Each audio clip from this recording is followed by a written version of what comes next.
Bamako ana lamini na bolmana dugu Mali kono Mali ko kan wajabate ka bele jele fo nungu wala nyimando wajabate ni ndana ma goshi e ka do min ye kunafuni gafe o de ka sebenfura uta minu zebena Mali de kunafuni dilaw fe ka bama yele ma bamangana anzigala kenaka wajabate ka do mamutu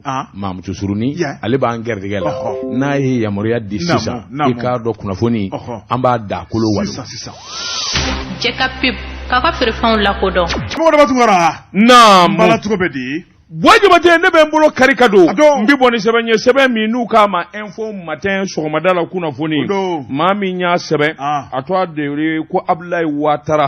Watara ke ko wajibate ka do kele Asimu Goita onga jamana kundigi ikado ani farafina masake chama minye irusi jamana masake ayi wele blowma wajibate ne nyangumbe mi mbiteme irusi kawo ani farafi jamana ni nyanje sebabe irusi ye dabali bubulo fere bubulo ubise kula wajibate ka don hanu tise nyebela ma min bisu la nyebela jile farale nywanga o ma manja wajibate semene kala ko minya Asimu Goita ni ngoni nye ku belebele baya fe sabula akele chamanje fanga masake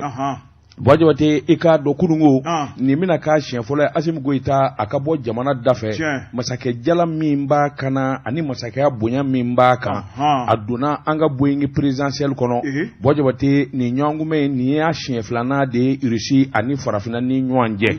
bi yere de katabla sini njuma na ala ojirana wajibate ka don awabara kulugiru bi damene masakew uluka nyangume rola ma fasani ndi wajibate ka ke ikado hakilina vali deme ani aiwangati kaso ikana ngaso wajibate ikado puma upinata kasinji udeka irusi masake Vladimir Putin ude atwai farafina masake ukani nyuanye ngwani wajibate abike akajamana ka dugumi nuka ama ko Saint Petersburg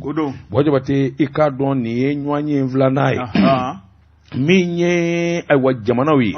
binani ani konondo farafin jamana masaketa ani wolofla wajibate ka don ulubi kenaka akuni yekota ka laje kerengena nyana minye anyoru ka jamana tai chamanje fanga masake wajibate anako chamange ningenaka sebene kala ko nwanyu ani baro mana damene alamsa katabla jumana irushi jamana ya kanu ka fo una bandirita ka de colonel Asimu Goita ma ana jenyaw utemene ngofe niya me to kana teta a teta wajibate ka do ma wara tanjela amma fla bisigi o yem masake baroyi u fla na sigi kapuma fongo fe na be Asimu de kono kanyashi minye awa Mali demeni ani Mali kanyetai kabo irusi jamana na ikado adana dula no borai ikado ka baji bado be ikado ko aywa obaji dala minye awa defle bay sorasi minum be jikuna wajibate ka do ulu bina defle ke ukomi ma Fleuve Neva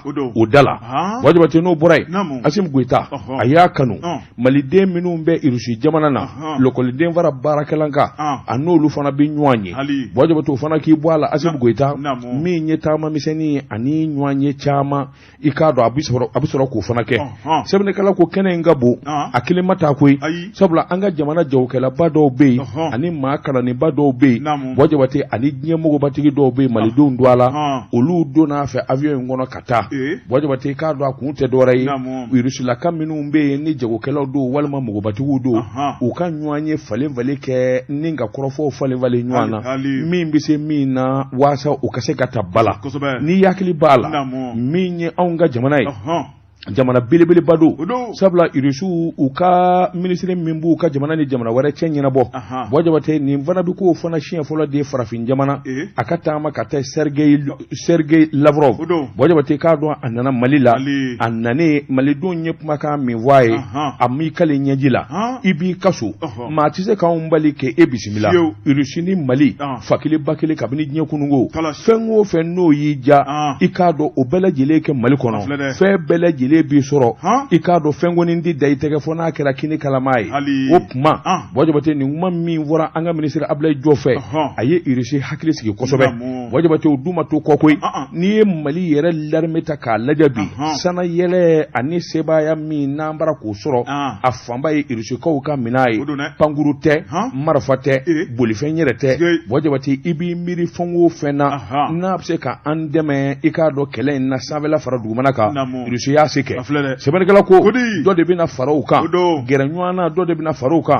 Wajabate i k'a dɔn Russie n'a jɔra maa min kɔfɛ Wajabate i k'a dɔn i kɔ bɛ girinya kosɛbɛ sabula hali jasɛgɛ naani jamanaw ka tɔnbaw o kɛnɛ kelen ka Nations Unies Russie ye walawalali min kɛ a n'a ye i bolo kuru maa dama min fɛ an kama Wajabate dan t'a la wa o n'u ka dɛmɛ tɛ kelen ye balo b'o la Wajabate ka se stade ma nin bɛɛ lajɛlen ye kɛwale min kɔni ni bɛɛ lajɛlen ɲɛ b'a la nin kun ye sɛbɛn ye an ye min bɔ info matin kɔnɔ sɔgɔmada la kunnafoni lundi fana karamɔgɔ dɔ batugara sɛbɛnnikɛla tɔgɔ ye Musa Bilali Sidibe Musa ko lakɛ ko min ye lamɛrikaw ka ɲangili ka ta kan ka Mali sɔrɔsi ngana saba sɛgɛrɛ min ye Mali gouvernement ye an ma sigi k'an daminɛ sɛbɛnnikɛla ko kunu araba min ye Mali gouvernement ye karamɔgɔ dɔ batugara a ka kuma lase la n'o ye colonel Ablaye Maïga ministre de l'administration territoriale a ye kuma kɛ kuma min kɛra a bɛ tali kɛ jamana gouvernement yɛrɛ ka wulikajɔ la lamɛrikaw ye min ta ka Mali sɛgɛrɛ karamɔgɔ dɔ batugara Mali y'a yira k'a fɔ gouvernement ko an y'a mɛn an y'a mɛn mun na karamɔgɔ dɔ batugara an dabali banna mun na lamɛrikaw bɛ ni ta ka Mali sɛgɛrɛ mun bɛ lamɛrikaw ni malidenw cɛ karamɔgɔ dɔ batugara dɔwɛrɛ t'an cɛ o de ye ja ye nka min ye lamɛrikaw ye maa jumɛn de bɛ k'u fitinɛ ka bila malidenw na sɛbɛnnikɛla ko a ko yanni maanifin bɛ jigin i binyɔrɔ la karamɔgɔ dɔ batugara i bɛ jigin i taliyɔrɔ la a ko n'i y'a lajɛ mun nana ni danganajugu ye ka ɲɛsin Sahel jamanaw ma a ko Libi cili don ko ye autant ye Libi ci don min na ko lamɛrikaw kana ɲinɛ dɛ malidenw de ye lamɛrikaw hakili jigin jɔn de farala tubabuw kan ni ka Libi ci a ko Américains don sɛbɛnnikɛla ko Américains minnu farala tubabuw kan ni ka Libi ci karamɔgɔ dɔ batugara ni ka tila ka marifa d'u ma ka walankata Sahel kɔnɔna la Mali y'a niyɔrɔ sɔrɔ gɛlɛya la a ko gɛlɛya o gɛlɛya bɛ Mali kɔnɔ bi lamɛrikaw sen tɛ bɔ a la sɛbɛnnikɛla ko a ko n'i ye lamɛrikaw ka se lajɛ karamɔgɔ dɔ batugara diɲɛ kɔnɔ bi min ye puissance baw ye lamɛrikaw n'u ma kɛ galew bɛ kɛ filanan ye a ko n'a ta o ta Mali kɛra batɛmɛsiraw ɲɛna u ma se ka wulikajɔ kɛ filani teriya b'an ni ɲɔgɔn cɛ karamɔgɔ dɔ batugara n'u tun ko k'u b'a ban pɛntɛnkɛlaw san b'a sɔrɔ a banna sɛbɛnnikɛla ko a ko lamɛrikaw y'u sigi ka Mali lajɛ an dakan bolo a ko min y'an ka ɲɛmɔgɔw ye wulikajɔ min kɛ karamɔgɔ dɔ batugara ni k'u tigɛ di ɲɔgɔn ma ni ka se ka jamana dagajugu min b'an kan k'o ta ka bɔ an kan fo ka taa fɔ ko fiɲɛ bɔ dabɔ sɔrɔla karamɔgɔ dɔ batugara hali bi u bɛ ka tila ka dɔ k'u ka fara o kan ɲɛngoya dun wa danganajuguya dun wa u tɛ fɛ Mali ka bɔ jɔnjuru kɔnɔ wa karamɔgɔ dɔ batugara o kuma a mana kɛ cogo cogo k'a na sidɔn sɛbɛnnikɛla ko a ko n'i y'a lajɛ maa saba min bɛ yen n'u ye hakilina jugu ta k'olu sɛgɛrɛ o ye ministre de la défense n'o ye colonel Sadio Kamara ye karamɔgɔ dɔ batugara n'i y'a lajɛ min ye chef d'état major de l'armée de l'air ye i b'a ye k'a fɔ u ye danganajugu ta ni k'o fɛnɛ sɛgɛrɛ n'o ye Alu Buwajara ye o ka dangan Adama Bagayogo sɛbɛnnikɛla ko ni maa saba kulu de kɔni farala ɲɔgɔn kan ni ka se ka Wagner k'o lana Mali kɔnɔ min ye bingalijugu ye k'o ta ka dugu sɛgɛrɛ o kuma kulu lamɛrikaw karamɔgɔ dɔ batugara k'u ti yafa ko ye sabu ko malidenw bɛ yɔliyɔli fɛn fɛn la ko ni maa saba don o kuma min kɔni n'u bɔra jamana da fɛ min kɔni ye k'u na wulikajɔ bɛɛ lajɛlen k'u nɔfɛ karamɔgɔ dɔ batugara ni ka bolo ta ka da o kan walima nafolola fɛn fɛn fɔ bolo diɲɛ kɔfɛ o kuma ko n'u bɔra fɛn fɛn kalama k'u bolo tɛ se ka da o kan bilen sɛbɛnnikɛla ko a ko min ye malidenw ye an ko an y'a mɛn karamɔgɔ dɔ batugara bonyara an ma a ko min kɔni lamɛrikaw ye min bɛ f'u ye Mali gouvernement ka kuma laban o de ye k'u ka sabali n'u tɛ kɛ sababu ye ka Mali dɛmɛ u kana kɛ sababu ye ka malidenw fara u kana gɛlɛyajugu ta ka Mali sɛgɛrɛ u kuma ka kumakan k'a n'a to an kɔnɔ ko kilisi sabu an hakili la k'anw nin don karamɔgɔ dɔ batugara ja u ni an jugu u da bɛ file kelen na kunnafoni filɛ nin ye an ye min bɔ indépendant kɔnɔ a ka bi bɔli don Wajabate n'i kɔrɔtɔlen don den sɔrɔ kɔ i bɛ muso kɔnɔma furu Wajabate n bɛ n bolo kari ka don kɔni sɛbɛn ɲɛ sɛbɛn min n'u k'a ma aujourd'hui a boli ko siɲɛ 371 maa min y'a sɛbɛn i k'a dɔn o ye Dabaji karamɔgɔ ye Alhaji Abe Haidara sirifukɛ ko Wajabate i k'a dɔn maa min bilen bɛ n ɲininka kɔ kɔnɔ ni sanji nana o tɛ ɲigin ni jɔrɔ bilen Wajabate an ka taa Edem na kununko Edem ni bi Edem min ni min fɔra Edem ko la Wajabate a bɛ kɛ faamaw ɲɛna n'u ma sɔn ka mɔɔw ka kuma lamɛn Wajabate n'u ma jateminɛ kɛ n'u y'u ɲɛ tugu min ye Kureshi Konare ka kɛwale kan Wajabate énergie tɔni i k'a dɔn a laban bi daji ni k'a dakolondi k'a filenkolondi sɛbɛnnikɛla ko Kureshi kelen bɛ ka daana juguya min da ni ka ɲɛsin Edem ma a dɛmɛni tɛ nin kɔni ye ka cɛkɛda yɛrɛ de dakolondi k'a filenkolondi sabula kadiringana bɛ Edem na a ye bɛnbɛn bɛɛ kɛ Wajabate i k'a dɔn k'u bɛɛ lajɛlen de gɛn k'u bɛɛ lajɛlen bɔ baara la k'a to a kelen ma minisiri Naka mani dɛ Bintu Kamara kɔni i k'a dɔn a bɛ fɛn kunna a tɛ fɛn min jidɔn a ko n'i y'a ta k'a lajɛ énergie Mali Edem SA Wajabate i k'a dɔn gɛlɛya min bɛ o dɔnnen don kuranden Wajabate i k'a dɔn dunkojugu nganamu janfa Wajabate i k'a dɔn malidenw bɛ kule la sa kalo 12 yanni ɲɛkasiw ma Kureshi taa bɛ don daana juguya kɛwalew la Wajabate o de ye kadiri fɛn o fɛn bɛ yen n'i kalannen don walima ma i bɛ kodɔn Wajabate i k'a dɔn a y'i dɛn k'a bɛɛ lajɛlen de gɛn k'a bɛɛ lajɛlen bɔ baara la dɔɔni a yɛrɛ kelen ni dama de bɛ ko kunna ani maa tɛ ko tilabilen Wajabate sɛbɛnnikɛla ko énergie min ye minisiri kura min nana Wajabate a nana tew sabula a taali ti man jan bilen a ko u ka ɲɔgɔn ye min kɛra u ko min ma conseil d'administration min kɛra juillet kalo tile 18 Wajabate k'a dɔn a wa kunnafoni jɛnsɛra i k'a dɔn Edem nana dabali kuratigɛ ka sariya kuratigɛ kalo damadɔ Wajabate k'a dɔn u ko min ma organigramme o de ye ko yɛrɛ a kolo a n'a sigilen bɛ siginaden minnu kan Wajabate k'a dɔn k'a bɛɛ lajɛlen dakolondi k'a bɛɛ yɛlɛma Kureshi e ti baara ɲɛdɔn nin galan d'i la énergie dɔnniya t'i la Wajabate minnu ye baarakɛlanganaw ye minnu kɔni bɛ n'a sɔminen don nin bɛ n jogo dɔn nin bɛ baara in ɲɛdɔn ka tɛmɛ kan nin laban o laban nin bɛna ne jɔyɔrɔ minɛ Wajabate k'a dɔn maadu de kɛsi ye foroba baara la a ko n'i y'a ta k'a lajɛ tamasiyɛn yɛrɛ fɔlɔfɔlɔ ye min ye gɛlɛya ye directeur général adjoint Wajabate k'a dɔn o kuma tɛ bilen énergie la a y'o dakolondi kamalenni dɔ de tun bɛ yen Sanba Bɛni Jakite maa kalalenba maa kololenba ale de ye directeur général adjoint Wajabate k'a dɔn wulikajɔ bɛ nin kamalen min bolo ani cɛsiri min b'a la foroba baara la Sanba Bɛni yɛlɛma caman de kɛra ayiwa Edem na ale de y'a sababu ye ale de y'a jubaju ye sabula min y'a ye k'a fɔ baarakɛbolo bɛɛ lajɛlen nujuru tun b'ale bolo o b'a jira k'a fɔ fɛn minnu fara la a sera k'a ɲɛ kɛ Wajabate direction des ressources humaines direction du budget contrôle de gestion comptabilité direction du système d'information direction commerciale direction des finances et recouvrement Wajabate nin bɛɛ lajɛlen de tun bɛ directeur général adjoint bolo a nana dabaliw tigɛ énergie yɛrɛ bi gɛlɛya min kɔnɔ Wajabate o de ye courant yɛrɛ bɛ se ka sɔrɔ nɔgɔya la cogo min ani teliya la Wajabate juru minnu bɛ o bɛ se ka kani o de la a nana fɛɛrɛ tigɛ maa o maa n'i kɛra sababu ye juru ka don wari kasabi o kasabi 2% na d'i ma Wajabate o kɛra sababu ye baarakɛlaw ka cɛsiri ba kɛ a ye wari min ladon o waati o kuma fɔli a barika bonyana ni hakili man di ni hakili man ja Wajabate i k'a dɔn o kɛ man di o k'i bɔ yen énergie baarakɛlaw dabali min digɛlen d'u ye i n'a fɔ assurance maladie amu Wajabate olu kɛli k'a ɲɛ ni k'a dafa a nan'o dabali tigɛ ka k'o fana na baarakɛlaw ka ŋunuŋunu barika bɔnnen kun bɛ u ka sɔrɔ la a nana dabali tigɛ ka fɛɛrɛ tigɛ o man k'a bɛ da cogo min olu yɛrɛ ɲinɛn'o kɔ sabula u bi fɔn nɔfɛ Wajabate k'a dɔn dɔ fara l'o kan fo ka taa kɛ 10% ye a ko n'i ye nin damanda ta k'a lajɛ maa kelen min sera k'o wuli ka jɔ boloda Wajabate i k'a dɔn on change pas une équipe qui gagne min kɔni ye directeur ye n'o ye Kureshi Wajabate i k'a dɔn a ɲɛjuru ka jan a nana jateminɛ de kɛ sa nin directeur général adjoint nin denmisɛn ni ne ma nin gɛn ni ne ma nin bɔ n gɛrɛ fɛ Wajabate k'a dɔn a ti ɲɛ a sɔrɔla ka wulikajɔ boloda Wajabate k'a dɔn actionnaire ni k'olu kɔnɔ surugu Wajabate olu laban nana sɔn a ta fɔta ma sabula a da ka di i ko toro sɛbɛnnikɛla ko a ko wulikajɔ bolo kan Wajabate i k'a dɔn client bɛ nin ka client ayiwa min b'a to u nisɔn bi ja o wulikajɔw nana boloda Wajabate dossier dali a n'a wulikajɔ ka taa se k'i ɲininka masimafɛnkɔrɔ minnu bɛ yen olu wulili Wajabate k'a dɔn ni minnu bɛ baara kɛ i n'a fɔ bɛnkan min b'u ni énergie cɛ Wajabate k'a dɔn olu bɛ sɔrɔ min kɛ dɔ ka b'o la a ka se ka teliya Wajabate ni ka yɔrɔw dayɛlɛ wari sarali bɛ se ka teliya cogo min a ko min ye bɛn ye a ye nin bɛɛ lajɛlen de kɛ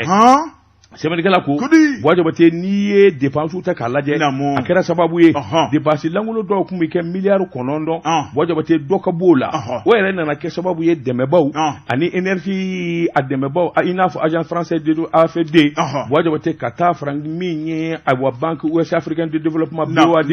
wajabate olu bɛɛ lajɛlen nisɔn ka diya k'a fɔ jɔnko la cakɛda in i k'a dɔn a ye senkurata o tuma anw bɛna dɔ fara an ka dɛmɛ kan wajabate sɛbɛnnikɛla ko Kureshi ma daw ma koyi min ye kadiribaw ye cɛsirilenw baarakɛlaw wajabate k'a dɔn a nana ko de ta ka ɲɛsin o kelenkelenna bɛɛ lajɛlen ma adjoint tɛ wajabate o ka dabila sɛbɛnnikɛla ko wulikajɔ nana boloda tuguni maa wɛrɛ bɛ yen wajabate i k'a dɔn Sama Bɛni Jakite tɛmɛnen kɔfɛ kadiriba 2 wɛrɛ bɛ a ka gɛlɛya ni juguya taara k'olu fana sɛgɛrɛ n'o ye directeur de la production Ousmane Traoré chef département hydrocarbures Norbert Sidibe wajabate nin kelen o kelen u ye nɔto edemu na sabula Mahamadu Touré wajabate i k'a dɔn o de taara ka kɛ awa chef département interconnecté wajabate i k'a dɔn ale de kun ye ayiwa ka taa maa wɛrɛ filanan min fana nana ka bila ninnu nɔ na Agaye Kulubali wajabate a ko nin bi kɛ o foroba cakɛda ye yɛlɛma ye nka ni cakɛda bi gɛlɛya kɔnɔ minnu ye maa cɛsirilen ye ni baarakɛlaw don ni maa kologirinw don wajabate i t'i nin b'olu la a ko n'i ye ninnu da kun ta k'a lajɛ a dɔnnen don sabula Kureshi bɛ nganamu ni sonyaniba min na wajabate k'a dɔn ninnu kelen o kelen kɛra sababu ye don dɔ la u ko centrale hydraulique dɔ bɛ Selenge k'o tiɲɛna wajabate k'a dɔn u ye maa dɔ wele awa min bɛna dilan wajabate sɛbɛnnikɛla ko min kɔni ye wulikajɔ ye o fɛn maa min ka n'o dilan o ko 500,000 wajabate Kureshi ko a y'a d'a ma a y'a d'a ma cɛ in ko a ma e ka teli kojugu directeur i ka teli dɛ i k'a dɔn u nana maa wɛrɛ wele o nana fɛn in dilan k'a ban 600,000 500,000 ni 600,000 subhanallah ha Malikura Mali ka di dɛ subhanallah wajabate nin ye ko ye min ma deli ka kɛ énergie la min ko 500,000 directeur de ko k'a ka d'o ma min ye kamalen ye o den nana wulikajɔ bolo da ka taa maa wɛrɛ ɲini min nana dilan 600,000 i k'a dɔn u ka groupe GO kati centrale hydraulique Selenge wajabate k'a dɔn min bɛ panni na a bɛ san caman bɔ a nana dilan yalima wari joli de kɛra i k'a dɔn nafa ye n'o ma se ka bɔ EDM kun yarɔ o ka ca dɛ sɛbɛnnikɛla ko maa b'i tugu maa min bɛ se ka nin ɲɔgɔn na kɛwalew ni nin baara kɛ ko ka gɛn ka bɔ a place la a ko dama ko ma wajabate Dar Salamu i k'a dɔn ka taa se yɔrɔ wɛrɛw ma a ko n'i y'a ta k'a lajɛ ale yɛrɛ de kɛra i k'a dɔn groupe kolondenw nzaba ye groupe kolon minnu nzana i k'a dɔn a bɛɛ lajɛlen Kureshi yɛrɛ ka ko dilanlen ye wajabate i k'a dɔn kuma minnu nana ni groupe ninnu ye k'u bɛ taa bila wajabate i k'a dɔn ani maa min bɛnna ka fournisseur min Case Construction a n'o de bɛnbɛn ka don wajabate i k'a dɔn groupe ninnu nanen ingénieur y'a lajɛ k'a lajɛ wajabate k'a dɔn kamalen min bɛ yen n'a ta sera o fana ma wajabate k'a dɔn a n'o directeur de production Ousmane Traoré wajabate o ko nin groupe ye Ala ka n'i ci Ala ka n'i ci Aminɛte wajabate o ko min ye Aminɛte gɛlɛya min mana bɔ a la ne de tɔgɔ bɛ fɔ sabula ne de kan ka groupe ninnu ladon n t'a minɛ Mali groupe man ɲi Ali Buba nɔ na a y'o de gɛn sigei min ko groupe man ɲi an ka n'an minɛ wajabate a y'o fana gɛn Kureshi b'a nɔ na hali bi Mali kɔnɔ yan Mali ka di wajabate a ko nin ko damanda yarɔ Norbert Sidibe o fana ye ayiwa kadiri nganaba ye wajabate min kɔni n'a tɛ sɔn nkalon ma a t'a ɲɛtugu nkalon kan wajabate cakɛli sabula ale bɛ min nɔfɛ wajabate ale bɛ min kunna kosɛbɛ o de ye ayiwa n k'i ɲininka gasoil minnu bɛna kɛ groupe la n'a nana masimafɛnw de b'a bolo a b'a laroué wajabate a b'a suma n'a fɔra ko litiri 500 ni litiri 1 y'a jɛ a b'a fɔ k'a ma dafa n'a qualité man ɲi a b'a fɔ k'a ma ɲi wajabate a y'o fana wuli Mali mago b'o de la a y'o fana wuli baara bɛ kɛ cogo di Kureshi ale de ye technicien ye ale de bɛ groupe lajɛ ale de ye ingénieur ye wa ale de laban bɛna courant juru ka na an ka so a kɛra masakɛ Tunturu ye sa EDM ko sa a kelen bɛna a bɛɛ kɛ masakɛ Tunturu courant tigɛli ni courant tuguli sɔni Kureshi Konare de bɛna a bɛɛ kɛ subhanallah ministre in kɔni bɛ fɛn kunna a tɛ fɛn min ji dɔn o bɛ nin gɛn sisan Malikura u bɛ kalo da ministre la sa k'o fana gɛn ka Kureshi to a nɔ a ɲɛ dɔnna ne delila ka min f'i ye n bɛ segin a kan i ye n'i kɛra ministre ye tous les directeurs généraux a bɛɛ gɛn i ye nin fɔ wa nalen filɛ dɛ tous les directeurs b'i ka département maa ma bɛ yen a bɛɛ gɛn kɛra ni maakura ye waati waati tiɲɛni min bɛ yen kɔrɔlenw de b'a dɔn. o ye tiɲɛ u b'a kalasira bɛɛ dɔn.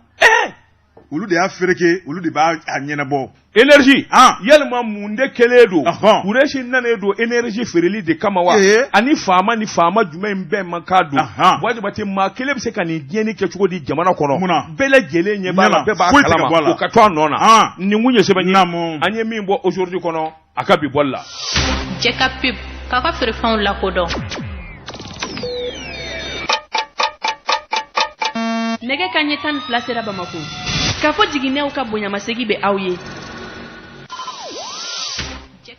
Wajibate mbala cogo bɛ karamɔgɔ ne bɛ tigɛ don joona Nouvelle Horizon sɛbɛnnikɛla tɔgɔ ye Fatumata Dumbuya Fatimu ko karamɔgɔ daba tugura min ye kunu ye ala de kɔni farala kan min ye daɲumantigiw donna kow la n'o tɛ dugu kun bɛna sigi a sentigɛ kɔnɔ sɛbɛnnikɛla y'a yira k'a fɔ min kɔni ye tile 3 grève ye karamɔgɔ daba tugura o tun bolodalen bɛɛ sɛbɛnnikɛla ko a ko a bɛ kalo 1 bɔ nin kuma in bɛ folofolo la min ye syndicat national des banques assurance établissement financier karamɔgɔ daba tugura n'i y'a lajɛ u kɛn bɛ ka fara ɲɔgɔn kan ni ka kɛ kulu ye baara in bɛ tali kɛ mun kan karamɔgɔ daba tugura o de ye u ka syndicat ka laɲini n'i y'a lajɛ cakɛyɔrɔ dɔw bɛ yen k'olu kɔni kɛn bɛ ka se k'u ka baarakɛlaw labila karamɔgɔ daba tugura dɔw kɛn bɛ ka syndicat jirajɛkulu sigi u y'a yira k'a fɔ olu tɛ jɛn n'o ye syndicat tɛ sigi olu ka cakɛyɔrɔ la min ye maaw ye k'u gɛn ka wulusiw nɔfɛ maaw ka droit minnu n'u ka droit ka kan karamɔgɔ daba tugura o kumaniyalen b'a ma sɛbɛnnikɛla ko n'i y'a lajɛ min ye assurance maladie obligatoire ye ka taa bila INPS la maa caman de bɛ u n'a ka kan hali bi u ma se ka ta ka bila kɔnɔ karamɔgɔ daba tugura n'i y'a lajɛ gɛlɛya dan don baarakɛla dɔw kan sɛbɛnnikɛla ko n'a dun ma k'a fɔ ko syndicat jirajɛkulu sigilen bɛ baarakɛla ka laɲini a ka lafasa karamɔgɔ daba tugura baarakɛla ka nafa n'a ka tɔnɔ kama u y'a lajɛ ne ka fara ɲɔgɔn kan ne ka jɛ ka kɛlɛ boloda sɛbɛnnikɛla ko kɛlɛ in tun tɛ kɛlɛ jini ye sabu n'i y'a lajɛ kɛlɛ in karamɔgɔ daba tugura kunu araba n'a tun daminɛna bi alamisa a bɛ taa fori sini juma min kɔni ye kɛlɛ in ye sa maaw de ye wulikajɔ kɛ n'i y'a lajɛ Mali bɛ dabolo min na bi dabolo ɲuman tɛ n'a fɔra ko banguw ti dayɛlɛ min ye suguw ti dayɛlɛ karamɔgɔ daba tugura station ti dayɛlɛ a ko n'o kɛra jamana kɔnɔ ka ban o y'o bannen ye a ko ɲugu bɛ ɲagaɲaga wuli maa ti kocogo dɔn maa minnu bɛ n'u dusu bɔlen don cɛmancɛ fanga maaw kɔrɔ karamɔgɔ daba tugura olu kana don tulon na ni k'a kɛ ko wɛrɛ ye min kɔni ye minisiri kura ye ale ye wulikajɔ kɛ joona joona n'o ye docteur Fasun Kulubali ye ni ka nin ko in duga sɛbɛnnikɛla ko a kelen tɛ ko ye ale ni Musa Alasani Jalo n'o ye jago ale ni industrie ministre ye karamɔgɔ daba tugura u farala ɲɔgɔn kan ni ka syndicalistw wele tigɛ wɔrɔ ɲɔgɔn ko fara ka ca a ka hakilina ye mun ye a y'a bɛɛ ɲɛfɔ ɲɛgwɛn karamɔgɔ daba tugura u y'a yira k'a fɔ ko laɲini 12 min b'u bolo ministre 2 y'u kale karamɔgɔ daba tugura k'a yira k'a fɔ an y'a bɛɛ ɲɛnabɔ a y'aw sigi a kan lajɛ laɲini 12 n'o ye 12 points ye an b'a bɛɛ ɲɛnabɔ k'a ban o tuma grève min n'a ŋaniyalen b'aw fɛ a y'a sonsoro sɛbɛnnikɛla ko karamɔgɔ daba tugura n'a dun ma k'a fɔ ko Musa Alasani Jalo a dɔn bɛ n'a ka sɛbɛ ye min ye Fasun Kulubali o fana kɛrɛbɛ tɛ min ye nin syndicalistw ye u ko an ye Ala mɛn an y'aw mɛn o tuma an daraw la o tuma aw nana baara min na an ɲɛ b'a la o tuma an fana sigilen bɛ k'aw lajɛ grève min n'an tun bɛna Mali k'a sigi a syndicat kɔnɔna la an y'a dabila fo buru fiyɛ don o tuma min kɔni ye baara ye an na jɛ k'a kɛ ɲɔgɔn fɛ kunnafoni filɛ nin ye an ye min bɔ Nouvelle Horizon kɔnɔ a ka bi bɔli don Wajibate n'i bara ka jiriden tɔmɔ n'i b'a fɛ sagi ka fa joona i b'a kɛ jiriden kumaba ye mais n bolo kari ka don n bɛ bɔ ni sɛbɛn ye sɛbɛn min n'u k'a ma 22 septembre yɛlɛma hɔrɔnya don maa min y'a sɛbɛn a to a de ko AM Toure ko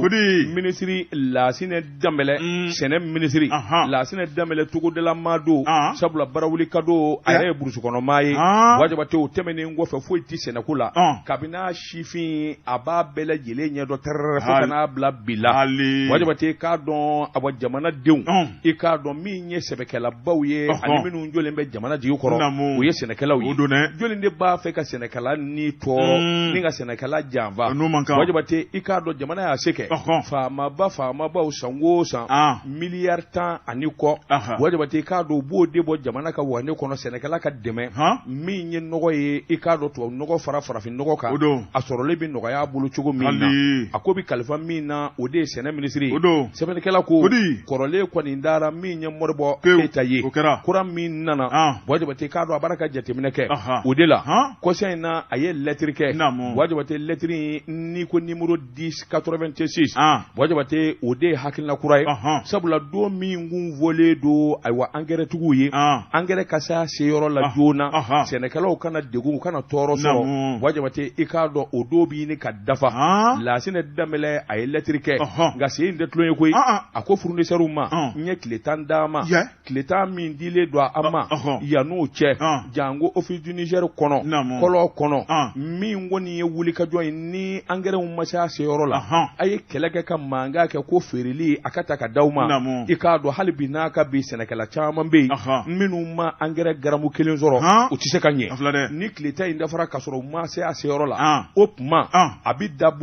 da ndale la sabula a n'a minɛ aw la maa minnu bɛ se a na ta ka di olu ma sɛbɛnnikɛla ko n'i ye ko ta k'a lajɛ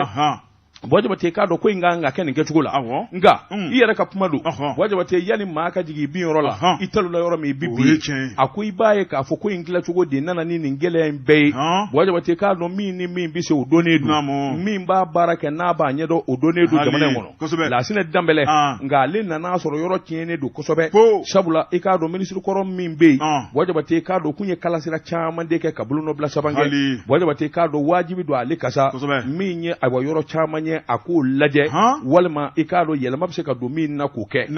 i k'a dɔn maa binnen wajibate o se ka maa wɛrɛ wuli a nɔfɛ a ko n'i y'a ta k'a lajɛ furusɛri minnu ko don wajibate i b'a ye k'a fɔ cɛba 3 bɛ yen a fɔra olu de ɲina wajibate k'a dɔn min ye Toguna ayiwa SA Toguna SA DPA SA min ye KOD wajibate nin zaba a fɔra olu de ka engrais doni ka se nin yɔrɔ in na sɛbɛnnikɛla ko i k'a dɔn Toguna SA olu tilal'u ta la ka a mɛnna k'u bɛ ɲininkali kɛ yalima dɔwɛrɛ bɛ yen wa wajibate i k'a dɔn DPA SA ani KOD wajibate k'a dɔn kan bɛ olu de ma minisiri ni ninnu de don a ye lettre ci ninnu de ma o tuma a kɛra cogo di wajibate k'a dɔn a ye kɛlɛ kɛ ka mankan kɛ dɔw samana ka bɔ a la minnu bɛ se i n'a fɔ jajɛba a bɛɛ lajɛlen taara ka d'aw ma hali bi n'a ka bi o tuma kibaruya jumɛn b'a da wajibate k'a dɔn tile 30 samiya daminɛ ka na bila bi la nin cakɛda 2 DPA SA ani KOD u dɛsɛ bɛ ka engrais ta ka taa di mɔgɔw ma wajibate olu dun bɛ kule la a ko n'i y'a ta k'a lajɛ office du Niger min ye a zone 7 bɛɛ ye yen de ko don campagne min n'an b'o la wajibate i b'a ye k'a fɔ fournisseur ba 3 bɛ yen olu k'a dalen don zone de la Toguna kɔni dilanla ta la mɛnna magasin falen don a tɔ la dewu wajibate k'a dɔn minisiri ko min don sa tile 10 min dilen don a ma n'a dɛsɛra k'a dafa ni ayiwa engrais ma se a seyɔrɔ la o tuma baara banna a bɛ minɛ aw la yanni diɲɛ wuli cɛ engrais ko kuma n'i y'a ma da a b'a ni ɲɔgɔn ye a ko n'i y'a ta k'a lajɛ bɛɛ lajɛlen bɛ nin dɔ ka kɔrɔ wajibate k'a dɔn ŋanamu ani nkalon a tɛ do bɛɛ dilan DPA n'i ye DPA ko fɔ i b'a fɔ Dukure SA Segu ani Eli Jara wajibate k'a dɔn nin cɛ 2 i k'a dɔn fangakɔrɔ binnen ka mɔ don wajibate k'a dɔn u y'u kalanso fɛn caman na wajibate k'a dɔn ka se nin seyɔrɔ la n'o tɛ wajibate k'a dɔn makariko da don ni maa min ye Segu Dukure ta k'a lajɛ wajibate ko nin ye jagokɛla ye walima engrais feerela don wajibate dunu ni bala tara ka fɔ saa dɔ la ni hakili b'a la sabula a don Cɛgun Bube Mayiga Ala k'a hinɛ Cɛgun o tɛ dɛ Sumeli Bube Mayiga Ala k'a hinɛ wajibate o kun ye premier ministre ye o de dakawuli teri ye Dukure ye wajibate IBK ye taali min kɛ Segu a ye IBK k'a munumunu ko usine ba dɔ jɔra yan ko dama dɔ jɔ ka nɛgɛ ko k'a la o bɛ se ka kɛ usine ye ka peinture ni mɔgɔw la o bɛ kɛ usine ye ka bɔ la mais non voilà la réalité des choses aujourd'hui wajibate a ko nin damanda de bi Mali kɔnɔ fara ɲɔgɔn kan an ka se ka jamana nafolo galo a ko i k'a dɔn Dukure b'a jubaju la ko kule 2 la ni a dɛsɛra wajibate ministre ye maa bila ka taa magasin kɔnɔna lajɛ hali garamu 1 wajibate a tɛ yen hal garam kelete wa setu ye bangi te jamana kono mi ngo ka bi songa juru du lable sabla ka fa ambe juru la teb wajabati akuni ya ta kala je ya anika wode wajabati ka do nunu ngoni tiere la udesele do angira kula o ministre kangare mi dak le tande dine duma aberata mi nyono ye ana lamini kamalengelembe wajabati ikado akam magazon valedo akado halife mi de kolo kono nai ka deshi ka ta fo Mauritanie o ye nyumani SAI alaji jadeba uyo de samaka boala juguya ni nyengo ya ereka chabi ce pays là Malikura nimbe de Malikura kono nai wajabati fanga bala akagiri ati juruta bangila bangika mugandala wajabati uyo de samaka boala ni ngana mu maude saka takata doluma wajabati o desele fleni ye malo dara kenaka sebenegala ko ami doni mina ko bi ministre ko ni nyaajira ka fo kleta min dile duma wajabati na angara masa sioro la fuka tafo mali wulila angara ko kuma na meru da ukata ke glace fere wal ma jifere min fɔlɔ y'a ta kɛ u k'a minɛ ka don mɔ jɔna kana gana ni mun ye sɛbɛnni an ye min zalo ka bɔ 22 septembre kɔnɔ yɛlɛma hɔrɔnya don lelito sɛbɛnnikɛla karamɔgɔ tɔgɔ ko Sheikh Umaru ye Sheikh Umaru ko a ko n'i ye politiki taabolo la ye jamana in kɔnɔ min ye denmisɛnniya baro karamɔgɔ de b'a tɔgɔ bɛ ka ye kow la koyi a baara ta Mali ni nin man kan sabu n'i y'a lajɛ démocratie nali ni bi cɛ karamɔgɔ de b'a tɔgɔ an ka ka kalanbolo caman sɔrɔ min ye yɛlɛma ani ɲɛta caman ye nka n'i y'a lajɛ nin waati laban kɔnɔna la sɛbɛnnikɛla n'o ye Sheikh Umaru a y'a yira k'a fɔ réseaux sociaux kan karamɔgɔ de b'a tɔgɔ ni ka taa bila radio so ni télévision dɔw la k'u bɛ ka ɲɔgɔn tɛgɔrɔma sɛbɛnnikɛla ko a ko politiki baara o tɛ taa ɲɔgɔn tɛgɔrɔma kɔ nka n'i y'a lajɛ bolofa bɛ Mali ta kɔnɔ karamɔgɔ de b'a tɔgɔ min ye juguya kɛnɛ kan da ye i b'a ye k'a fɔ o de ye malidenw ta ye a ko nin bɛ se ka kɛ cogo di a ko n'i ye kow taabolo lajɛ jamana gouvernement ɲɛma n'o ye premier ministre ye o ka bɔli la ni ka se ka kuma gouvernement kura maaw fɛ karamɔgɔ de b'a tɔgɔ i b'a ye k'a fɔ k'a ka hakilina ta k'u sɛgɛrɛ o de kuma bannen ɲuguɲugu bɛ ɲagaɲaga wuli i y'a ye min ye maa dɔ ye karamɔgɔ de b'a tɔgɔ n'ale bɛ CNT kɔnɔna la i b'a ye k'a fɔ Amadu Albert Mayiga ale kɔni bɔra ka kuma min ye kuma sugu bɛɛ lajɛlen a y'o ta ni ka premier ministre sɛgɛrɛ min ye premier ministre ye karamɔgɔ de b'a tɔgɔ a bɔra ABC kɔnɔna la o tuma ka taa sɛgɛnna fiɲɛ min ye a mɔdenw ye a n'olu ka taa tulonkɛ kɛ so kɔnɔ a ka jamana baara bila kɛnɛ min bɛ Sogɛl la o b'ale yɛrɛ la a bɛ taa mun lafiya bɔ kɛ on a besoin de lui sɛbɛnnikɛla ko karamɔgɔ de b'a tɔgɔ n'i y'a lajɛ maa min bɛ ni jɔyɔrɔba la CNT kɔnɔ o ka bɔ ka ni ɲɔgɔnna kuma fɔ jamana premier ministre ma a ko jɔn ni jɔn de bɛ ni dibi la sɛbɛnnikɛla ko a ko n'i y'a lajɛ min ye Ala ye bɔkun min ye n'o ye premier ministre fana kɛrɛfɛmaa ye ale fana bɔra ni ka jaabi ka taa bila Amara Bacili la karamɔgɔ de b'a tɔgɔ n'i y'a lajɛ classe mun bɛ ka kɛ bi ko nin ye classe denmisɛnnin classe yɛrɛ dan ye an b'o tile i b'a fɔ ko denmisɛnnin fitininw awɔ kɛ sɛbɛnnikɛla ko a ko dɔrɔn fana tɛ min ye Musa Sise ye ale fana y'i da don kuma la ka taa bila Tayiru Bala karamɔgɔ de b'a tɔgɔ min ye Ablaye Kone ye nin bɛɛ lajɛlen kɔni bɛ k'a yira k'a fɔ an bɛ don min na ko bi bɛɛ bɛ k'i ka fanfɛla défend maa minnu ko premier ministre olu bɛ k'u ka côté défend minnu fana ko CNT min ye Amadu Albert Mayiga olu fana bɛ k'u ka côté défend karamɔgɔ de b'a tɔgɔ nin bɛɛ lajɛlen bɛ jamana baara de kofɔ munna u b'u sigi ka ɲɔgɔn clasher munna gouvernement ɲɛma ale ni CNT ɲɛma fa kelen ba kelen jamana baara kelen o ka baarakɛlaw de bɛ ka ɲɔgɔn clasher an bɛ jamana jumɛn kɔnɔ Malikɛ nin tɛ Mali kura ko ye dɛ an tɛ Niger ko ye an bɛ Mali la nin tɛ Mali kura ko ye fiyewu sɛbɛnnikɛla ko karamɔgɔ de b'a tɔgɔ min ye maakɔrɔw ye u ka bɔ u ka kuma denmisɛnw fɛ n'i y'a lajɛ maa minnu bɛ ka nin classe kɛ karamɔgɔ de b'a tɔgɔ nin bɛɛ lajɛlen ye denmisɛnw de ye a ko denmisɛnw olu kan ka juru ka siniɲɛsigi la karamɔgɔ de b'a tɔgɔ olu kan ka baara ɲumanw de boloda u kan ka tugu maakɔrɔw de kɔ nka n'olu yɛrɛ kɛra kɛlɛkɛbaa ye a ko jamana bɛ taa min sɛbɛnnikɛla ko colonel Asimi Goyita don min na a ye maaw fara ɲɔgɔn kan a ko n'ale ka fanga échouera ko ye denmisɛnninw bɛɛ lajɛlen échoué o tuma n'ale réussira Mali denmisɛnninw ka fanga réussira a y'a fɔ nka o denmisɛnw de bɛ ka ɲɔgɔn clasher don o don kɛlɛ n bɛ nin fɛ n tɛ nin fɛ nin ka di n ye nin minɛ ka bila n kun n da bɛɛ ye tulu ye walima n kɔnɔlankolon don a ko jamana bɛ jɔ o kan ka cogo di malikura filɛ nin ye dɛ n'an dun ma bɔ ka kuma karamɔgɔ de b'a tɔgɔ n'an y'an sigi k'an data la nin bɛ taa sira min kan an bɛ don min na ko bi a mɔmɔ maa o maa sigilen bɛ k'u kɛ kɛrɛfɛden ye bɛɛ lajɛlen bɛ nin yɔrɔ sɔrɔ nin ko in na kunnafoni filɛ nin ye an ye min bɔ Liliti kɔnɔ a ka bi bɔli don Jumate ne bɛ n bolo kari ka don n bi bɔ ni sɛbɛn ye sɛbɛn min n'u k'a ma le du Mali maliden ɲɛden maa min y'a sɛbɛn a tɔgɔ de ko Adama Amadu Jara Jarakɛ ko wajibati k'a dɔn tosira tɔ ka gwan camancɛ fanga i k'a dɔn wulikajɔ dɔ bolo dalen don ɲininkali de bi kɛ sa wajibati k'a dɔn camancɛ fanga a ka se ka sigi coup d'état de kɛra Ibrahim Boubacar Keita la maa minnu y'a kɛlɛ daminɛ ni ka wulikajɔ boloda wajibati k'a dɔn tiɲɛni caman de kɛra a ko n'i y'a ta k'a lajɛ jamana a bolomada yɔrɔ an ka lɛnpo ni patanto donna fɛn minnu na wajibati k'a dɔn jamana den dɔw ma dimi u bi wulikajɔ boloda ka ɲɛsin olu ma ka taa karikari ka bɛɛ lajɛlen de jasi ni k'a dakɛnɛ ka tali i bɛ ka tile la M5RP ka wulikajɔ wajibati a don Choguel Kokala Mayiga ale de kun ye comité stratégique ɲɛmaa ye faama caman bɛ yen minnu bɛ faamaya la bi olu de tun bɛ nin ko in na wajibati i k'a dɔn hali bi n'a ka bi min ye M5 maaw ye a maa caman de fana bi CNT la wajibati a ko n'i ye anw ka CNT yɛrɛ ta k'a lajɛ makari ko da do bi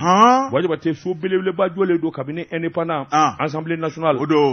wajibati k'a dɔn M5RP a donnama in kama u ye wulikajɔ kɛ u dimine i bɛ ka kɔrɔ ka taa yɔrɔ in da kolon di k'a filenkolon di u dɛsɛra ka taa ni minɛn minnu ye u ye tasuma bila la k'a jeni wajibati CNT sigilen u laban yɛlɛmana CICB de la sabula donyɔrɔ tɛ yen sɛbɛnnikɛla ko nin ye maloyala ko ye sabula san o san waati bɛɛ de ye nin ye wajibati abaningali de kɛ n bɛ sɛbɛnnikɛla fɛ maa minnu ye nin yɔrɔ in gari k'a jeni yalima olu na to ten wa u tɛna ɲininka wa yalima sarali ko t'a la wa wajibati Asimu Goyita n'i da de wa Asimu Goyita se ka kuma ayi Ziri lajɛ kɛ nin y'a siɲɛ fɔlɔ ya nin t'a siɲɛ fɔlɔ ye fɔlɔ tɛ filanan tɛ Amadu Aya ka coup d'état la u taara don palais la ka palais ci ka président jɔngu da minɛ k'a siri ka taa olu ɲininkara u ma ɲininka o kɛra jɔnni y'a kɛ malidenw de y'a kɛ ɲininkara olu kiiri la wa abada nin ye maanifin man ka ɲinɛ ninnu de kɔ Asimu se ka kuma ni kuma ma ko olu la wajibati k'a dɔn ɲininkali tɛna kɛ nin na nin ye nin fana bannen ye wa n bɛ min f'i ye ni jamana ma fusiri nin dan na maa fila maa saba mana dimi fɛn bi jeni Assemblée bi jeni foroba baarakɛyɔrɔ bi jeni wajibati nin ko in kɛra kabini Musa tile la o kɛra jeni in daminɛna Musa tile bila o kɛra dɛ 91 kɔni o kɛra olu ɲininkara wa u ma ɲininka u minɛna wa u ma minɛ ATT ka coup d'état la nin kɛra u minɛna wa dɔw minɛna joni coup d'état kɛbagaw kɛ olu kɔni minɛna olu de y'a kari wa olu de y'a kari wa ayi olu de y'a kari olu ma kari alors nka Asimi tile o ne ni tile si tɛ kelen ye Asimi kan ka misali de yira bon k'o de jira an na maliyɛnw kɛra Asimi fɛ cogo min na mɔgɔw dimina ka taa yɛlɛ Amadu palais la ka taa jɔngu da minɛ u k'a sara de min ma deli k'a ye diɲɛ yɛrɛ kɔnɔ ɲininkali ma k'o la o kuma bilalen don dɔ ye wajibati jamana in problème ye nin de ye wa anw tɛ ɲinɛ o de k'o de la anw ko man di mɔgɔw ye an tɛ ɲinɛ koyi ka taa tɛgɛ da jɔngu na tulo kɔrɔ ka taa président kuturu minɛ ka tɛgɛ da ɲɛ kan wa u y'a fa de Ala de m'a ni Allah k'u taara de k'a sara ka tanga bɔ jamana kan o kɛra masakɛ minnu ɲɛna faama minnu ɲɛna olu balolen d'u ɲinɛna wallahi u minɛna o ma kɛ e bɛ maire wayi o ma kɛ o kuma an ka tiɲɛ fɔ ɲɔgɔn ye o de bi laban wajibati ni nin ŋɔni ma bɔ ni nin damanda ma tile wajibati a ti ɲɛ n'o ma tile kura minnu kɛra dati don fana na nin kun ye sɛbɛn ye an ye min bɔ e du Mali kɔnɔ maliden ɲɛden Nouvelle Horizon n y'a sama mobili kura bɛ n bolo Haval kabini kuma jumɛn Toguna Motors ka mobili Haval i m'o fɔ n ye fɔlɔ dɛ Haval a belebele bɛ a mankan bɛɛ wajibati i tɔn ka taa an ka mobili lajɛ dugu ma an bɛ sɔrɔ ka tɛmɛ n'a ye o bi bɛn Jɛka Pub k'a ka feerefɛnw lakodɔn wajibati naamu n bala cogo bɛ di karamɔgɔ ne bɛ tigɛ don joona Nouvelle Horizon ɲɛdankura sɛbɛnnikɛla tɔgɔ ye Seydou Konate Seydou Komu Simboko karamɔgɔ dɔ b'a Niger ko ka masakɛ n'o ye Bazoum ye kunu u y'a ka fanga dafiri la hawla wala quwwata illa billah o kɛra dɛ naam karamɔgɔ dɔ b'a Ali ni min ye Niger masakɛ i b'a ye k'a fɔ masakɛ kɔrɔ ale ka fanga kɔni kunu tile binna tuma min na o y'a sɔrɔ a bɛ sɔrɔsiw ka bolo kɔnɔna la n'i y'a lajɛ kabini tarata don ale kɔni ye wulikajɔ dɔ kɛ karamɔgɔ dɔ b'a ye k'a fɔ ka dugu kɔnɔ n'o ye Ɲame ye sira kumaba caman bɛ yen jango olu bɛ se ka kɛ mana ji ye a y'o baara ninnu dɔn a ko baara ninnu dɔn ni sen fɛ a ye hakilina ye min bɛ tali kɛ fanga dafiri kan karamɔgɔ dama tuma b'a ye k'a fɔ u y'u yɛrɛ minɛ ko caman na sɛbɛnnikɛla ko min ye finitigilakaw ye nin tɛ ko kura ko ye a bɛ san kelen bɔ min ye wulikajɔ belebeleba kɛra Bazoum nɔfɛ i b'a ye k'a fɔ jango a ka fanga bɛ se ka dafiri cogo min na a ko hakilina jiginna n'i y'a lajɛ Niger masakɛ kɔrɔ karamɔgɔ dama tuma nana jamana kuntigiya la avril kalo dɔ tile 2 san 2021 san 2 ani kalo 3 ka fanga dan n'o ma sɛbɛnnikɛla ko a ko n'i y'a lajɛ min ye Bazoum ye karamɔgɔ dama tuma a tun bɛ ka na ni nafasɔrɔ sira caman ye nka min ye finitigilakaw ye olu kɔni ye fanga dafiri u ka kuma lase la n'o ye colonel major Amadou Abdramane ye ale ko min kɔni ye sɔrɔ o ɲɔngirilen bɛ bɛn tile tɛ finitigilakaw tɛ k'u sago sɔrɔ jamana bɛ ka buruja o de y'a to olu ka hakilina ta u jo don sɛbɛnnikɛla ko a ko n'i y'a lajɛ Bazoum min kɔni ye ɲuguɲugu bɛ ɲagaɲaga wele ale kɔni tun ye kuma caman ta ni ka Mali sɛgɛrɛ a fara ta min ye an ka jamana marabaw ye karamɔgɔ daba tun ka taa bila malidenw na i b'a ye k'a fɔ maa caman de bɛ Mali kɔnɔ maa min diminen b'a kɔrɔ sɛbɛnnikɛla ko min kɔni Bazoum y'a kɔni kun sɛbɛkɔrɔ dan b'a yɛrɛ la o tuma min ye masakiya ye nka dugudenw olu de ka sebaya karamɔgɔ daba tun ka girin ni maa kelen ta ye sɛbɛnnikɛla ko a ko tuma min na sɔrɔsiw ye bolo ta k'a d'a kan min ye CEDEAO ɲɛmɔgɔ ka taa bila Union africaine na olu y'u fa fɔ k'u ba fɔ sɔrɔsiw ko kalashi u ka taa isa o u ka taa Niger sa kɛ nin y'o fana daminɛlen bɛlɛni turu tɛ maa ma y'i dajugu don anw ka jamana ko la a b'i sɔrɔ Mali tɛ dafiri dɛ an kɛlen bɛ k'u dangan Mali tɛ dafiri fiyewu sɛbɛnnikɛla ko karamɔgɔ dama tuma n'i y'a lajɛ a yɛrɛ kɔlɔsibaw n'o y'a ka garde rapproché ye minnu kɔni bɛ ka palais garde ka masakɛ kɔlɔsi olu de kɛra sababu ye ni k'a ka fanga dafiri olu yɛrɛ ka ɲɛmaa lajɛ o ye général Umaru Tiani ye o tuma min kɔni ni dankɔrɔba ye karamɔgɔ dama tuma ale kɔni y'a yira k'a fɔ masakɛ kɔni ale n'o ka kan nka finitigilakaw farala ɲɔgɔn kan ni ka ɲɔgɔn ye k'a daminɛ sɔgɔmada fo su karamɔgɔ dama tuma u bɛnna maa min kan o de ye général des corps d'armée n'o ye Salifu Modi ye hakilina jiginna ale yɛrɛ de tun y'u ka chef d'état major kɔrɔlen ye ale kun nana min ye baara ɲɔgɔnya Niger ni Bamako ni ɲɔgɔn cɛ a ko a seginnen ka bɔ baara la Bamako yan min ye Bazoum ye a y'o gɛn ka bɔ a jɔyɔrɔ la wa dɛ anw ma ɲi dɛ anw de cɛ in nana yan an y'a kɔnɔ surugu de ye a ko min fɔri ye i tɛmɛn'i dan kan i tɛ chef d'état major an y'a kɔnɔ surugu de ye sɛbɛnnikɛla ko min kɔni ye maa kofɔlen n'o ye général Salifu Modi ye ale de bɛ jamana kunna nin waati la o tuma ale ni a jɛɲɔgɔnw y'u ka baara daminɛ u ye frontières datugu maa tɛ bɔ maa tɛ don min ye couvre-feu ye o bilalen bɛ sen kan k'a daminɛ 22h ka taa bila 5h du matin fo ka taa fɔ ko jamana basigira o y'a kɛcogo ye min ye jamana ye a bɛ sɔrɔsiw de bolo Niger an bɛ don min na ko bi min ye Mahamadou Bazoum ye karamɔgɔ dama tuma ale ka fanga dafirila kunu araba kalo tile 26 sɛbɛnnikɛla ko a ko nin ko in sera ka kɛ cogo di faransikɛw ɲɛna ye n'i y'a lajɛ Barikani gɔnnen kɔ ka bɔ Mali kɔnɔ u ka cɛden maa 1500 o de bɛ Niger bi mais non Faransi ti maa fɛ sa Faransi ti Bazoum fɛ Faransi ti maa si fɛ Faransi b'a ka intérêt de fɛ ni Faransi y'a dɔn a ka intérêt bɛ nin bolo a banna Faransi ti maa fɛ o a ti maa fɛ dɛ Faransi Amérique non u ti maa fɛ olu bɛ u ka intérêt de fɛ dɔrɔn tubabubilen an farafin kɔni u t'an fɛ dɛ sɛbɛnnikɛla ko karamɔgɔ dɔ bɛ min ye Barikani gɔnnen kɔ ka bɔ Mali kɔnɔ u ka minɛnw ka koso ni kasaw dagalen bɛ Nigerikaw da la o n'a ta o ta sɔrɔsiw y'u ka hakilina kɛ a ko duguden dɔw bɔra ni k'u kangara k'a jira k'a fɔ k'olu bɛ Bazoum fɛ wa dɔw fana bɔra Nogoni fɛ k'olu t'a fɛ a ko ni Nigerikaw ma sabali maa ti kotogo dɔn karamɔgɔ dɔ bɛ u kana ci ɲɔgɔn na a ko ni dugudenw yɛrɛ dama cira ɲɔgɔn na o de man ɲi o man ɲi dɛ o ye kɔlɔlɔba ye jamana kɔnɔna la a ko min kɔni diɲɛma sigilen bɛ k'u lajɛ a ko in bɛna ban cogo di sabu baara kɔni daminɛna ani banni cɛ tɔ k'a ka jan dɛ n bɛ Bazoum fɛ n tɛ Bazoum fɛ o maaw de karilen bɛ ɲɔgɔn na Niger kɔnɔ sisan an bɛɛ ka dugawu kɛ sigiɲɔgɔnkɛla don dɛ o tuma Mali kɔni kɔnɔ bi karamɔgɔ de b'a tuma an sigiɲɔgɔn n'olu kɔni ni fitinɛ wulila ka jamana kɔnɔ dɔwɛrɛ kɔni t'an bolo ka dugawu k'u ye Ala k'a kɛcogo nɔgɔya hali ni olu ma dugawu k'anw ye anw n'a k'u ye o an n'a k'u ye n'o tɛ u ma dugawu k'an ye nka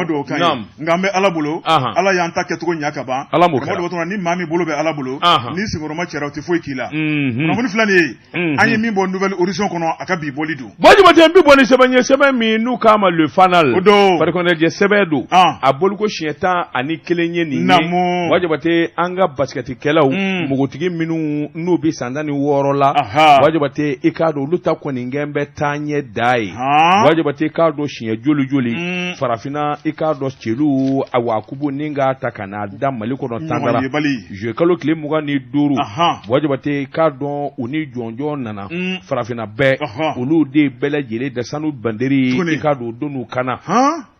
wajabate an ti to kɔ min ye gouvernement ɲɛmaa Shogel ani ministre fɔn fɔ bɛ Mali kɔnɔ bi nin bɛɛ lajɛlen de wulila ka taa aéroport la nin mogotigi ni nunu san 16 denmisɛnw don ka t'u kunbɛn champion d'Afrique FIBA 2023 wajabate a ko min ye mogotigiw ye u ka dege karamɔgɔw ka taa se ma o ma n'o de b'u dɛmɛ nunu bɛɛ lajɛlen tun bɛ kɛnɛ kan champion d'Afrique Afrobasket FIBA 2023 juillet kalo tile 22 san 2023 wajabate i k'a dɔn nin y'a siɲɛ 8 de ye u ni maa ti jɛ kupu in na u b'a ta san o san ni ka wuli k'u jɔ n'a ye min ma deli ka kɛ diɲɛ kɔnɔ sɛbɛnnikɛla ko nin ɲɔgɔn ma deli ka kɛ a bɔ nisɔndiyala farikolo ɲɛnajɛ la an ka jamana kɔnɔ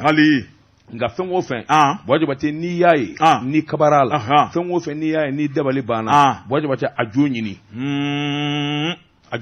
sige pour te dire que moi je n'oublie jamais wajabate an ka Mali kabini don min an ye coupe d'Afrique ta Sénégal a don fédération président kun ye Aman Yang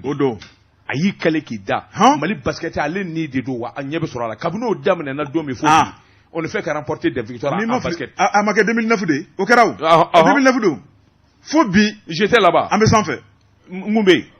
Dakar mun bɛ yen Daseme Jirimo Aman Yang non fɛn ka di maa ma min b'a fɛ a b'a fɛ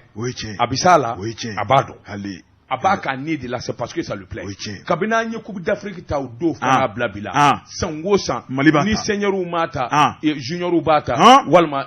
min b'olu jukɔrɔ olu b'a ta ni ballontannaw dɛsɛra basketteurs kɔni olu bɛ k'a sara fana dɔrɔn Amani an tɛ ɲinɛ wajabate sɛbɛnnikɛla ko a ko nin sanfɛ celu min ye basket ye wajabate k'a dɔn ni kura fiyɛra min y'an ka jamana na sabula nin sanayɛlɛ jɔn a la i k'a dɔn tamasiyɛn ɲuman don sabula wajabate ma o ma y'i da tulo la ni sɛbɛ nana i kana se ka o b'i dan a ko n'i y'a ta k'a lajɛ Mali ministres dafalen tun bɛ kɛnɛ kan ni mugutigi denmisɛn ninnu ka t'u kunbɛn olu ka staff technique délégation yɛrɛ nisɔndiyara sabula jamana ɲɛmaaso de bɔra ka t'u kunbɛn wajabate i k'a dɔn u ni kupu nana a n'u ka sanu k'a jira diɲɛ bɛɛ lajɛlen la nin ye ko kura ye wajabate u labanna ka yaala Bamakɔ fan o fan u tɛmɛna ye malidenw y'u ka nisɔndiyara o tuma nin denmisɛn ninnu k'an ka dɛmɛ ka ko k'u ye nin kun ye sɛbɛn ye